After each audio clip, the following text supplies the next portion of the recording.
എല്ലാവർക്കും നമസ്കാരം.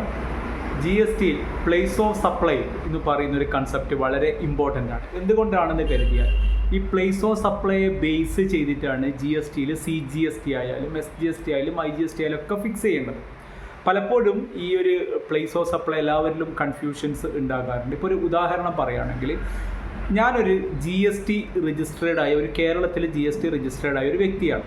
ഞാൻ എൻ്റെ ഒരു ബിസിനസ് ആവശ്യത്തിന് വേണ്ടി ഞാൻ കർണാടകയിലുള്ള ഒരു ഹോട്ടലിൽ പോയി താമസിക്കും. ഓക്കെ, ഞാൻ GST രജിസ്ട്രേഷനുള്ള കേരളത്തിലുള്ള ഒരു ബിസിനസ്സുകാരനാണ്. ഞാൻ കർണാടകയിലുള്ള ഒരു ഹോട്ടലിൽ പോയി താമസിക്കുന്നു. അപ്പോൾ അവിടെ ഞാൻ GST നമ്പറും കൊടുക്കുന്നു.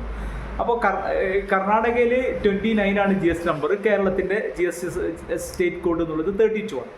ശരിക്കും പറഞ്ഞാൽ കർണാടകയിൽ നിന്ന് കേരളത്തിലേക്ക് ബില്ല് ചെയ്യുമ്പോൾ, അതായത് 29 എന്നുള്ള സ്റ്റേറ്റ് കോഡിൽ നിന്ന് 32 എന്നുള്ള സ്റ്റേറ്റ് കോഡിലേക്ക് ബില്ല് ചെയ്യുമ്പോൾ IGST ആണ് ശരിക്കും ബില്ല് ചെയ്യേണ്ടത്, അല്ലേ? IGST ആണ് വരിക. എന്തുകൊണ്ടാണത്? അതൊരു ഇൻ്റർ സ്റ്റേറ്റ് സപ്ലൈ ആണ്. രണ്ട് സ്റ്റേറ്റുകൾ തമ്മിലുള്ള സപ്ലൈ ആയതുകൊണ്ട് തന്നെ അതൊരു ഇൻ്റർ സ്റ്റേറ്റ് സപ്ലൈ ആണ്.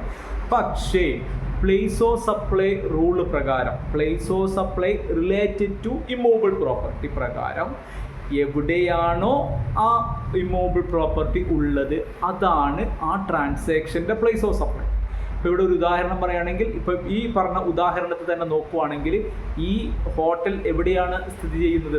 കർണാടകയിലാണ് സ്ഥിതി ചെയ്യുന്നത്. അപ്പോൾ ഇമ്മൂവബിൾ പ്രോപ്പർട്ടി എവിടെയാണോ അതാണ് പ്ലേസ് ഓഫ് സപ്ലൈ. അപ്പോൾ ഇവിടെ ഇൻ്റർ സ്റ്റേറ്റ് ട്രാൻസാക്ഷൻസ് അല്ല വേണ്ടത്. ആ പ്ലേസ് ഓഫ് സപ്ലൈ ഉള്ളത് കർണാടകം തന്നെ ആയതുകൊണ്ട് കർണാടകം തന്നെയാണ് ഈ ട്രാൻസാക്ഷൻ്റെ പ്ലേസ് ഓഫ് സപ്ലൈ.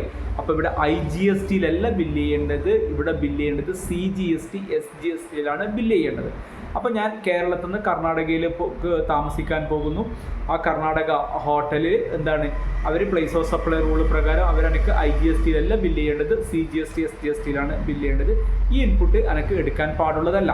അപ്പോൾ അതിനെ ബ്ലോക്ക്ഡ് ക്രെഡിറ്റ് എന്ന് പറയും. അതിനെ ഞാൻ എന്ത് ചെയ്യണം? അത് എൻ്റെ GSTR 3B വഴി 2Bയിൽ ഈ എൻ്റെ ഇൻപുട്ട് റിഫ്ലക്റ്റ് ആകും.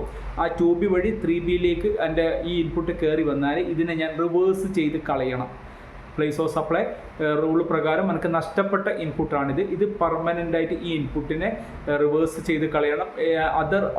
അതർ ഇൻസ്ട്രക്ഷനിൽ, അതായത് GSTR 3Bൻ്റെ താഴെ ഒരു കാര്യം ചോദിക്കുന്നുണ്ട്. 16(4) പ്രകാരമോ POS റൂൾ പ്രകാരമോ നിങ്ങൾക്ക് എന്തെങ്കിലും ഇൻപുട്ട് നഷ്ടമായിട്ടുണ്ടെങ്കിൽ അത് മെൻഷൻ ചെയ്യാൻ വേണ്ടി അവിടെ പറയുന്നുണ്ട്. അപ്പോൾ ഈ ഇങ്ങനെ റിവേഴ്സ് ചെയ്ത ഇൻപുട്ടുകൾ ഞാൻ താഴെയും കൂടി എന്ത് ചെയ്യണം? GSTR 3Bൻ്റെ ടേബിൾ നമ്പർ 4 ഏറ്റവും താഴെയും കൂടി അത് മെൻഷൻ ചെയ്യണം. അപ്പോൾ പ്ലേസ് ഓഫ് സപ്ലൈ വളരെ ഇമ്പോർട്ടൻ്റ് ആണ്. കാരണം അതുകൊണ്ടാണ് ഫിക്സ് ചെയ്യുന്നത് നിങ്ങൾ IGSTയിൽ ബില്ല് ചെയ്യണോ, CGSTയിലോ SGSTയിലാണോ നിങ്ങൾ ബില്ല് ചെയ്യേണ്ടത് എന്നുള്ളത്. അപ്പോൾ ഒരുപാട് നന്ദി. Thank you very much.